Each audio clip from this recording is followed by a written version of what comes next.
Samahan ninyo ako mga kapatid at alamin pa natin lalo kung bakit ipinagpapasalamat at nagdiriwang ang maraming mga Venezuelan kahit na inatake ang bansa nila ng Amerika, mga tol. No? Samahan ninyo ako. I'm just a young nigga chillin' on a block. First time I seen ice was a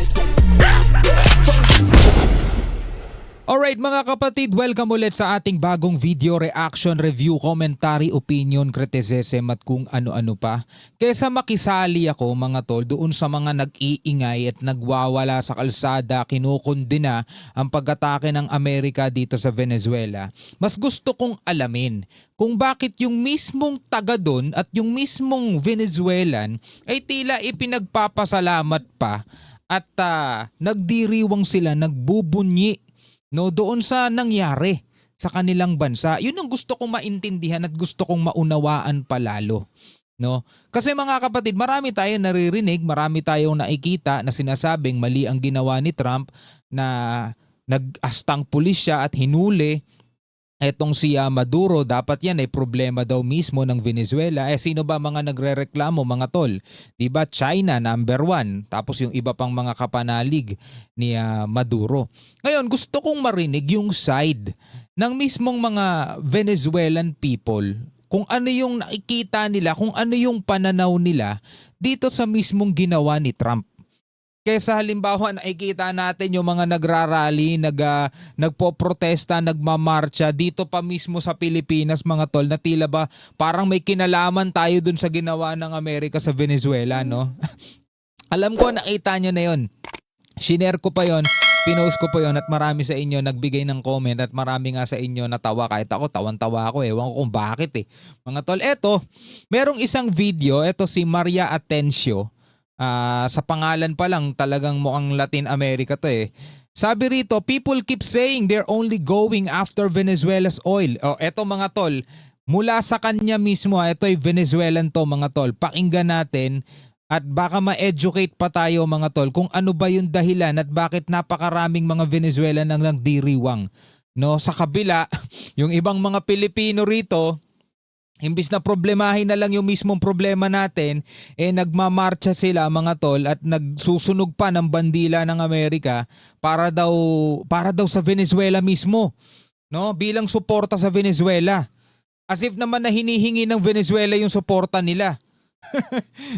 Yung mismong mga Venezuelan na nagdidiwang No, panoorin natin to mga tol, samahan ninyo ako. Aren't you worried the US is going to steal Venezuela's oil? So ito ay parang tanong sa kanya, no? Hindi ka ba nag-aalala na ang Amerika kukuhanin lang yung langis ninyo, Venezuelan oil? Sabing ganon.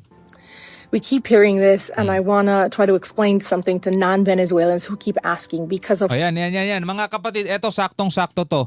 Sabi niya, lagi niya daw nakikinig yan at gusto niyang magsalita o magpaliwanag para sa mga non-Venezuelan. Ibig sabihin sa mga hindi naman Venezuelan na nakikisimpat siya, nakikisawsaw. O meron daw siyang gustong sabihin at ipaliwanag para sa mga non-Venezuelan. O yan, para sa atin. Aren't you worried the US is going to steal Venezuela's oil? We keep hearing this, and I wanna try to explain something to non-Venezuelans who keep asking because of course we understand the fear. History gives us plenty of reasons to be skeptical when powerful countries come in around resources. But here's the part that many people miss.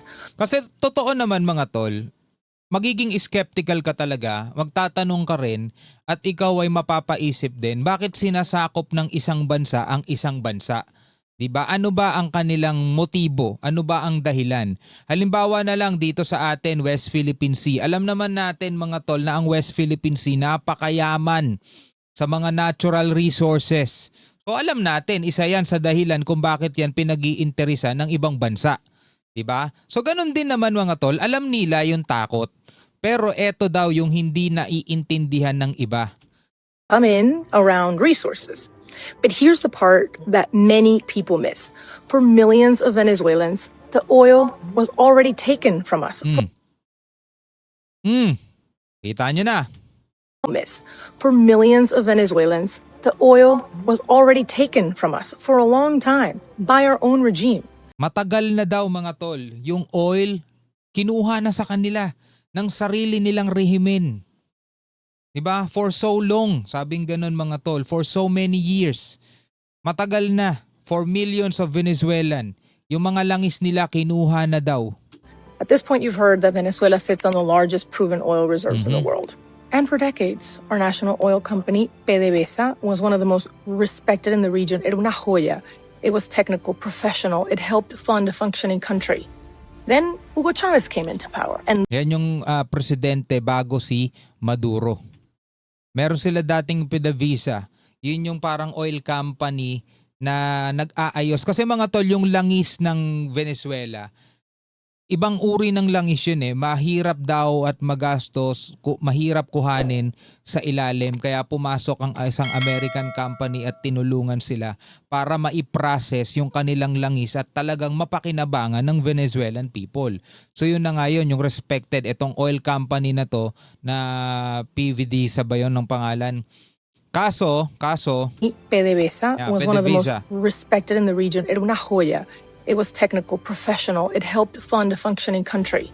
Then Hugo Chavez came into power, and later Nicolás Maduro, and they turned PDVSA from a functioning institution into a political tool. Expertise was pushed out, loyalty was rewarded, investment collapsed, corruption exploded, and the industry deteriorated. At the oh, yun ang nangyari. Mula nung maupo daw yung Chavez at saka si Maduro, bumagsak na. same time, huge portions of our oil and revenue were used, listen to this, to prop up the regime and its alliances. So we shipped significant volumes to Cuba on preferential terms. We became deeply indebted to China and Russia through oil-backed deals. So Yun yung nakinabang mga tol, para lang daw sa alliance. 'Di ba? Ang nakinabang Cuba, nabaon sila sa utang sa China, tapos ang Russia nakikinabang din mga tol. Yan ang naging problema. we became deeply indebted to China and Russia through oil-backed deals. So when people say they're taking your oil, many Venezuelans respond, yeah, they already did. Yeah, they already And while that did. was happening, mientras eso pasaba, Venezuelans were starving, hospitals were collapsing, Nako. families were leaving, and we reached the absurd moment, unthinkable in an oil country, where people had to wait in line for hours, sometimes all day, just to buy some gas. Grabe no? 'Di ba? Kakaiba 'yun para sa isang bansa na mayaman sa langis. Yung mga tao minsan daw pumipila pa buong maghapon para lang makabili ng gas. Bakit? Kasi hindi na sila yung nakikinabang ng sarili nilang krudo. Ang nakikinabang na nun mga tol, yung rehimen nila para lang magkaroon ng alliances o alyansa sa ibang bansa tulad ng Cuba, China at saka ng Russia. Diba? So hindi na talaga sila pinakikinabangan ng mismong mga mamamayan sa Venezuela. Kaya nga tingnan nyo, diba, dun sa isang reaction video natin mga tol, yung hyper inflation sa kanila, grabe, diba? Kung titignan mo, dapat napakayaman nitong bansang to. Dahil silang may pinakamalaking oil reserve sa buong mundo, mas mayaman pa sila dapat sa Saudi Arabia. So no, Venezuelans aren't naive. We are traumatized by what our oil became, a weapon for power, not a resource for people. So if the price of rebuilding a real functioning industry is that under transparent rules and a clear transition in the future, U.S. companies operate it for a period of time, bring investment, rebuild infrastructure, and restore production, many Venezuelans will say, welcome. Sila nga mismo wini-welcome eh. Diba? Sila nga mismo mga tol wini-welcome, kaya ang hindi ko mag-gets kung bakit nagwawala yung ibang mga Pilipino rito. Ano bang pakialam nyo dyan? Well mga kapatid, patuloy ko lang ipinapasok yung usapan na yun kasi patuloy silang nagpa-pop up sa aking newsfeed at nakikita ko yung mga larawan na akala mo sila yung inatake ng US. Nagsusunog pa sila ng bandila eh. Diba?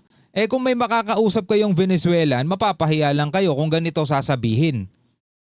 Bienvenidos. And not because we love foreign control, but because we want our country back. And Yun na lang yung nakikita nilang pag-asa eh. Kasi paano nga naman magkakaroon ng pag-asa sa mismong bansa nila? Eh yun ngang rehimen ang nagpapaandar.